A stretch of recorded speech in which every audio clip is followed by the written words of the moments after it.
later this year. We actually know precisely when. But firstly, let's actually go over what the new catalyst is going to be, and this is not priced in my opinion. The company plans to complete a prototype of a new version of Saphyr that will have a higher throughput and expanded capabilities. What does that exactly mean? A 14 times higher throughput than the current one. The current Saphyr system can analyze about 5,000 human genomes per year. So it's going to be 14 times higher than that. That's going to be the new throughput. Now, when is this? Okay, I did the digging so you didn't have to. According to Bionano's Form 8K, Q4 prototype of next generation high throughput Saphyr. There you go. Q4 2021. This is the same website. Let's scroll up so you can make sure I'm not lying. Okay, I'm gonna add this in here. I'm gonna link in the description so you can go fact check and look at this information yourself. How big of a deal actually is this, in my opinion, though? Is this actually something we should be worrying about? Obviously, it's going to be a while. It's Q4 this year. We got a little while yet. But what's important is that this is not priced in to the current price action, in my opinion. A couple reasons why. Number one, it is 5 to 8 months away. Number two, if you actually were to find this out, you could just watch these videos and watch me providing the time-sensitive information that saves you time. Or the normal way, you would have to actually go to their Twitter, click on this article, read it, scan it, whatever, and then you would come all the way at the bottom, see this, but then you would not even know when exactly it's going to be. You could just be thinking it's later this year, right? When is that? It could be any time. Well, we know because we did the digging. I did the hours of digging for you. It is going to be Q4, like we said, of 2021. What actually is optical genome mapping / structural variation, which is what Bionano does? If you've heard that, this is kind of a walkthrough. And before I explain this, I have to say that I'm not a freaking expert. Okay, I can get this wrong. I can mispronounce stuff. I can misunderstand something. I can be very bad at articulating this. Not an expert. I just have a basic understanding, I think, of what the company is doing. All right. So genomic structural variation is the variation in structure of an organism's chromosome, otherwise known as cytogenetics, which is just it's a sub branch of biology, which is mainly focused on analyzing chromosomes and the relation with cells and organisms and a bunch of crap like that. Okay. Okay. But what's actually important here, right? I'm not just going to read this all to you. Okay. What you actually need to understand here is this last little sentence here in this last part. Okay. Rapidly accumulating, blah, blah, blah. Okay. And are likely to make an important contribution to human diversity. Okay, human diversity. Okay, and disease susceptibility. What is this? Disease susceptibility is a condition in which the individual is at risk of getting infected by a disease. Let me give you an example of some situation that I think Bionano is going to be able to capitalize on in down the line and in the near future, in my opinion. So disease susceptibility, right? Let's say Bionano is analyzing some genome, right, of a person, of course. Okay, they analyze it and they do the structural variation. They run it through the Saphyr. They do the chips, the data. They analyzing the whole thing. If you want to know exactly how they do it, go look at their website. But once they do that, they find out that hey, this person has a proclivity based on their genes and their history and their family's genetics, right? That's been passed down to them and their heritage. That this person has a higher chance to develop diabetes or some sort of any disease. Okay, take your pick. And then they can go, okay, now, since we know that, you need to do this, and not do this, and get a lot of sunlight, right? An example, and eat this, and don't eat this type of food, right? They can do that to try to help them mitigate the risk of that disease that they're going to have a proclivity for, a tendency for, right? An increased chance of developing, right? Or that's one thing that they're going to be doing. They probably already are doing some of that. Or option number two is that they're actually able to go into the genome and actually tweak something to literally fix whatever that proclivity is towards being more susceptible to one disease or not. You know, take your pick with the diseases and all that stuff. Okay.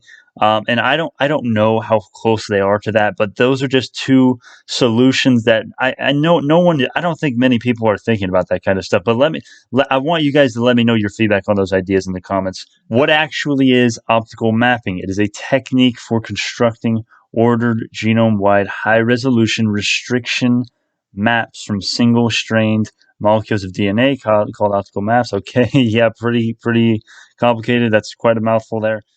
I recommend, if you don't understand any of this stuff, I don't feel alone, right? I mean, I probably have a basic understanding and probably a better understanding than a lot of you, if not almost all, but by no means am I an expert. To get a complete picture of highly rearranged cancer genomes in heterogeneous samples, you need long-range information at a high coverage and analysis tools with high sensitivities and low false positives. Okay. Bionano optical genome mapping collects up to this much of coverage of a human genome to uncover large structural variations beyond what short and long read sequencing can see. And this is I'm actually gonna jump right now. This is really important. We're going to go over some more stuff as well. But firstly, I want to show you why this is important. They do their stuff. Firstly, you need to understand they can analyze stuff at a higher efficiency, lower cost, and a better overall way than many of their competitors, which are all valued at a higher value. These are some of Bionano's competitors: 34, 140, 115K. They all have much larger market capitalizations than Bionano. Why is this important? Okay, let's also look at some of their direct competitors according to this due diligence thread right here. FLGT, TWST, and NEO, $50 per share, $105 per share, $130 per share. Do you see what I'm saying? Bionano is at $7 a share. Okay, now I'm not saying Bionano is better than these people. What I will say for sure is that Bionano's potential is farther than anything by those companies, anything that those companies can offer. Because I wish I had the graphic that showed this, but Bionano, they had a great presentation slide in their presentation in the ER or some conference they did before. I don't remember exactly, but basically, optical genome mapping, as many of you know, it's untapped. It's not researched. It's not a saturated market. There is no market. What you want to see is don't even worry about this, okay? Don't let this bother you, okay? What you want to see is calls being high, puts being low, because calls is a bet. It's an option bet that you think the stock is going to go higher. The put is basically it's the exact opposite. You think it's going to go lower. So these are bulls, these are bears, essentially. And some of these guys could be hedging their bets. Same here, I guess, but mostly that's really what you need to know. And as we get far, take note of the expiration date. Okay, this is fourth quarter right here. This is November. This is January of next year, right? Look at the year, okay? As we go farther out, the calls are overwhelming. Look at this, okay? There's zero puts. There are zero puts for 20 out to 23. What does that tell you? That tells you that almost no one thinks that Bionano is going to be bad long term and they're going to go down long term. This is about as bullish of an indicator as you can get as far as companies that you're investing in that you believe in long term and you think their potential is super high. That's why you're holding through the dips, because you think the potential is so high. You could miss a catalyst, or you could miss, imagine if you were holding through all this time and then you sold because you were trying to swing it, and then boom. And then you wait for a dip and it just never comes, right? So that's the danger of swinging it. That's why personally, I like to hold my Bionano position. Corporate income tax by states, we're looking at 8% statewide for California. I actually thought it was higher than this, but this is actually bullish, actually, believe it or not, in a sense, because the fact that Bionano was able to get so much revenue in California, which, I'm not telling you if I like high taxes or low taxes or high regulation or whatever, okay? The fact of the matter is, having a company in California is much harder in a state like Nevada or Wyoming or South Dakota. The taxes are factually and patently bad for revenue, okay? It's just a fact. I'm sorry if you like high taxes. That's not what we want to see for Bionano, but this is actually bullish because the fact that Bionano was able to survive in California, which has extremely high taxes, as we can see, right? One of the highest, in the top 5 highest state taxes in the states, I believe. So based on this chart, right? I'm assuming this is fairly trustworthy, right? So, but the fact that they were able to survive in California and become successful, high taxes, that they weathered the storm as far as the taxes so far, and they've also weathered the storm as far as regulation and California is kind of just, it's been burning a lot of it, recently. So that's amazing, right? So that's amazing that they were able to survive there. And if, let's say, they were to move, to like Washington or Texas or Ohio or something, right? Do you know how good that would be for Bionano? And I've seen not a thousand. I've seen a lot of companies move from California to other states because of taxes, the regulation, among other things, right?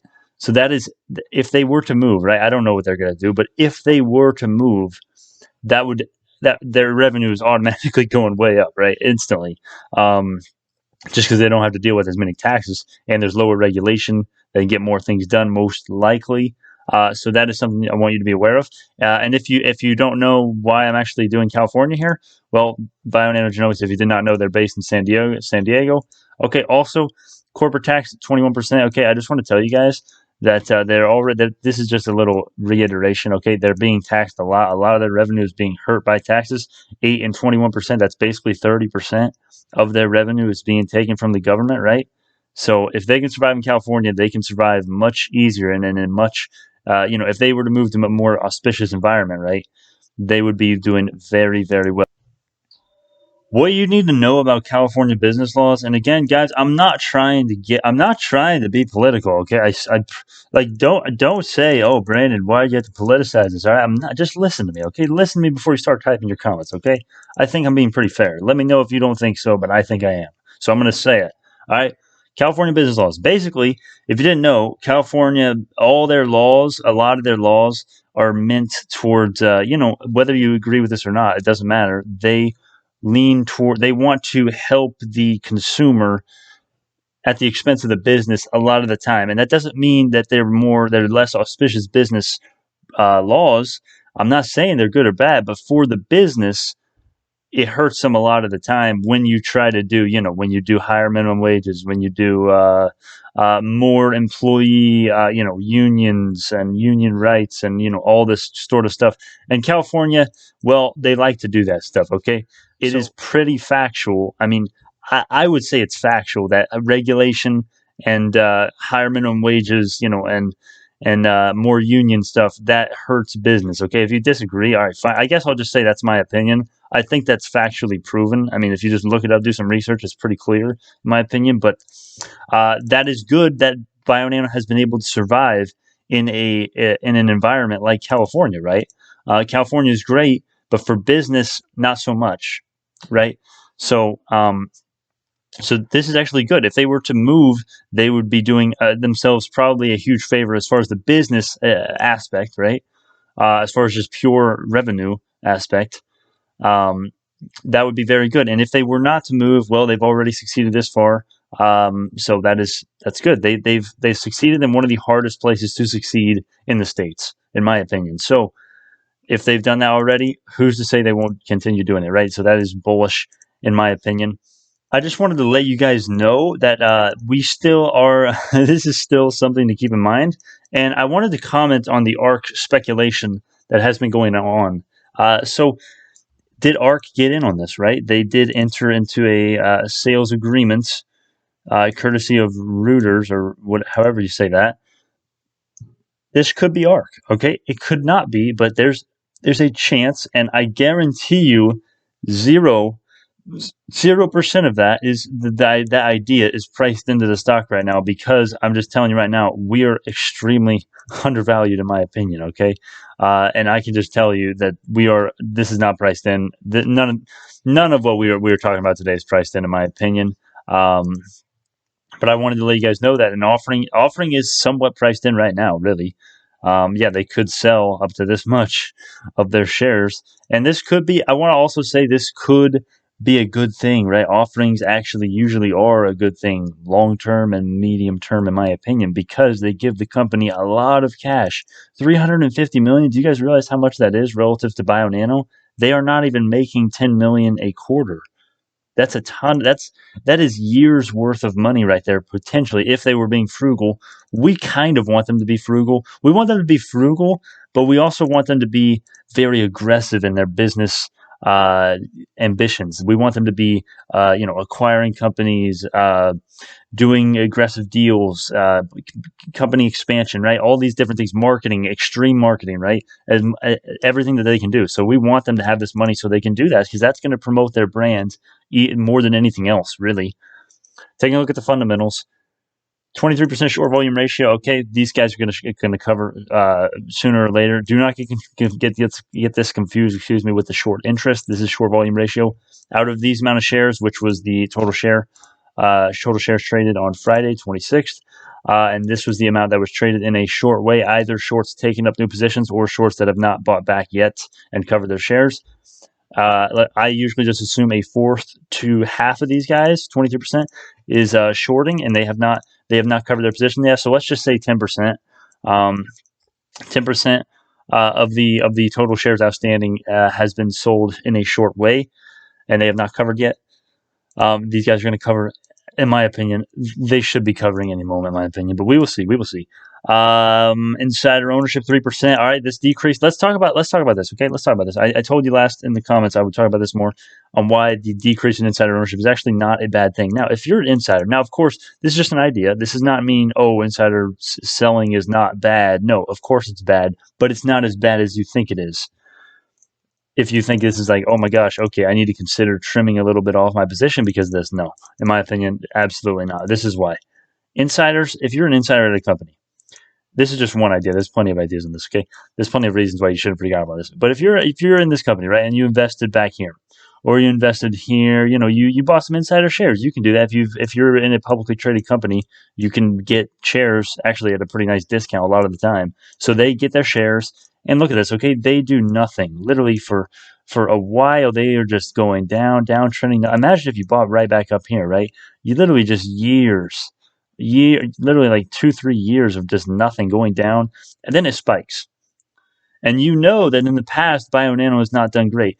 Don't you think you might be inclined to sell some of your shares and take a little wealth? I mean, imagine if you are a low end employee, right, not very high up on the chain, and you just made a couple $100,000, right? You could have easily made a couple $100,000 at getting these shares at under $1.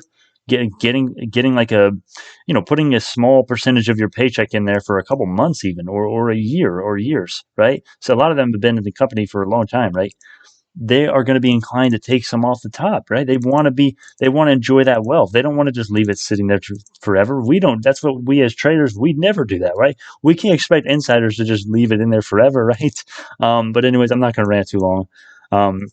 That's one reason why you should not be freaking out about this. Institutional ownership is 4%. This decrease as well. I don't care about institutional ownership. I think this is going to increase pretty soon because if they do an offering, if Ark gets in, this is a GG, guys. This is a good game if Ark gets in on that offering. Discount if they do, right? I'm not calling that they will. I'm just saying it's possible, and it's actually, in my opinion, I've been saying this for a while. I think it's likely that Ark will get in before the end of the year. I don't see why they wouldn't. The earnings report was great. We've had so much amazing news. Bionano is a proven company. Their potential is limitless. I can see them getting in. It's certainly a possibility, but I don't want to spread false hope, right? Also, competition. Comment down below if you know of any company that does optical genome mapping and structural variation very similarly to Bionano. I want to know if there's any. I tried to look this up. I tried several Google searches. I couldn't find anything as far as other optical genome mapping companies that actually do like a really similar niche as Bionano. Comment below if you know of any. Current positions. It's Sunday, man. We're not even going to go over that. Okay, relevant information in regards to the title is finished now. Best non-paying ways to support the channel. Share it like heck. Spam it. Email campaigns, Reddit, promote, media, social media. Everything you can do if you want, guys. Merch is almost ready. It's almost ready. It's shipping my samples that I'm just testing out, making sure the designs are printing clearly and everything looks good. They're on the way here. Once I see those, we're gonna be good to go for merch. They're cheap. I'm barely profitable. They're good designs. I think there's several designs. There's I put in an iPhone case and freaking tank tops and water bottles and a mask. So I got everything that you want, man. Everything that you can need, pretty much. I got there, and I'm gonna be increasing to it. But I really wanted to get it up really fast, so I only got 10, 15 designs done. not even designs, just 10, 15 different items. Auspiciousbusiness.com. Look at it. It looks really cool, doesn't it? It looks awesome. Let's check it out real quick. Okay, really quick. I'm just going to give you a sneak peek. If you have not checked it out already, that's the website. Every link that you need for investing essentially is there, in my opinion. All social media is in the description in the comments now. Go follow my social medias. I think I still have like 0 followers on all of them, I think, still. Somehow, I guess no one watches this part. Understandable. Auspiciousbusiness@yahoo.com. That's where you want to send your serious suggestions and questions. Future is not going to change this channel's business model. I mean, it is a company, I guess. Execute Order 66. Palpatine reference. If you're really confused right now, I would like to see your face. Anyways, this is not financial advice, guys. Thank y'all so much. See y'all in the next one.